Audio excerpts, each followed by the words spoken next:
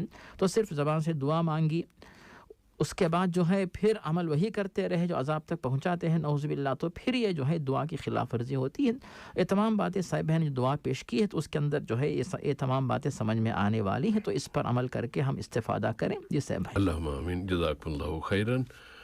اور ہماری اس گفتگو کے دوران ایک کال آ رہی تھی لیکن اب اس وقت نہیں ہے، تو وقفے میں آ گئی تو لے لیں گے ضرور۔ تو سامعین، آج کی دعا ہے اللہم انی اعوذ بک من الکفر والفقر اور وعذاب القبر۔ اسے یاد کر لیں، اللہ تعالیٰ توفیق دے، اور ہر نماز کے بعد یہ دعا مانگ لیا کریں۔ ایک ٹیلی فون کال ہے اور لے لیتے ہیں۔ السلام علیکم۔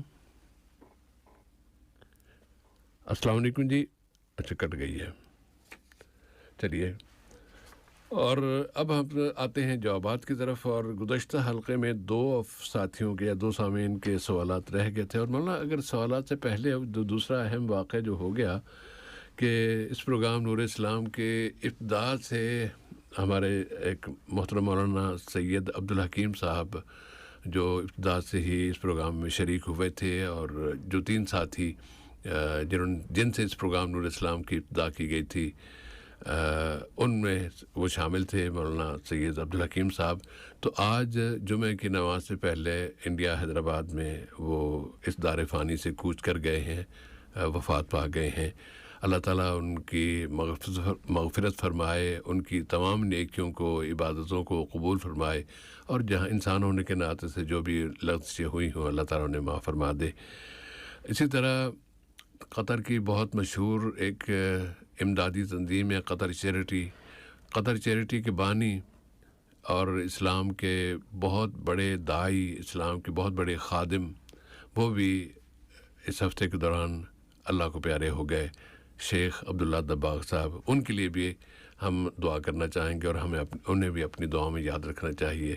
اور جب مولانا عبدالباسط العمری صاحب اس پروگرام نور اسلام میں تشریف لا رہے تھے، اس وقت وہ اوقاف میں ہوتے تھے، اور انہی کے ساتھ ملاقات کے ذریعے آپ کی یہاں مولانا آمد ہوئی تھی، تو پرانی یادیں ذہن میں آتی جا رہی ہیں۔ تو اس موقع پر اگر آپ بھی کچھ کلمات ادا فرمائیں دونوں مرحومین کے لیے۔ جس سے میں زیادہ الفاظ میں شاید ادا نہیں کر پاؤں گا، لیکن آپ کے اس نور اسلام کے قافلے میں جو حضرات علماء شریک تھے ان میں سے ایک بہت ہی میرے استاذ محترم مولانا محترم محمد عرفان شمسی صاحب رحمہ اللہ، جو سن 2005 میں ہم سب سے جدا ہو گئے، ان کے لیے بھی دعائیں نکلتی ہیں کہ اللہ تعالیٰ ان پر اپنی رحمت اور مغفرت نازل کرے، اور ان کے جو لواحق ہیں ان کو اللہ تعالیٰ جو ہے صبر اور اجر دیں۔ اور جو 2 دن پہلے جو شیخ عبداللہ محمد عبداللہ دباغ رحمہ اللہ دنیا چھوڑ کر چلے گئے، وہ بھی سب بھائی آپ کے خاص مخلص دوستوں میں شامل تھے۔ تو پھر یعنی آپ لوگ سب ایک ہی لگتا ہے کہ ماشاءاللہ ایک ہی سواری کے سوار تھے جو ماشاءاللہ تو ایک ہی مقام رکھتے ہیں آپ سب ہمارے لیے۔ تو پھر وہ بھی دنیا چھوڑ کے چلے گئے، ان کے لیے بھی یہی دعا ہے کہ اللہ تعالیٰ ان کی بھی جو ہے ان کو بھی غریق رحمت کرے، ان کے درجات بلند کرے، اور ان پر اپنی رحمت و مغفرت نازل کرے۔ اور جو تیسرے جو استاذ